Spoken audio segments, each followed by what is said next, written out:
Су ресурстары маркетинг жауапкершілігі шектеулі серіктестігінің басшылығы ассенизаторлы машиналардан ағынды суды қабылдайтын станцияны жаңғыртуды жоспарлап отыр. Бұл мәселені шешу үшін кәсіпорын мамандары аталған бағытта тәжірибесі мол компаниялардың бірінің жұмысын көрді. Жоспарлау бойынша инженерлік топ, яғни модульді су төгу станцияларының негізгі өндірушісі Екатеринбургте орналасқан. Бұл кәсіпорын сумен жабдықтау және су бұру нарығында табысты жұмыс істеп келеді. Тәжірибесі орасан, беделі де жоғары. Су ресурстары маркетинг жауапкершілігі шектеулі серіктестігінің мамандары осы компанияға арнайы барып қайтты.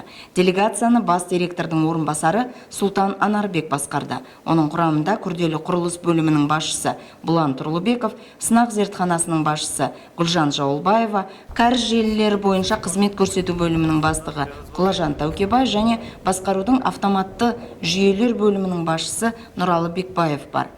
Плана-Point станциялары тапсырыс беруші қойған техникалық тапсырмаға байланысты ассенизаторлы машиналардан ағынды қабылдауды жүзеге асырады.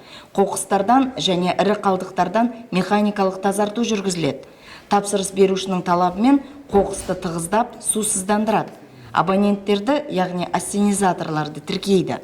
Қабылданған ағынның көлемін дербестендіріп есепке алады және оларды автоматты түрде сұйылтуға жібереді.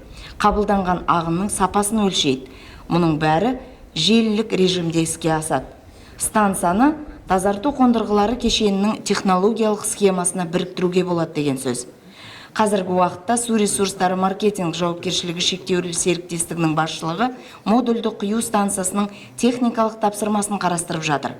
Оны жаңғырту қаладағы экологиялық ахуалды жақсартуға септігін тигізбек.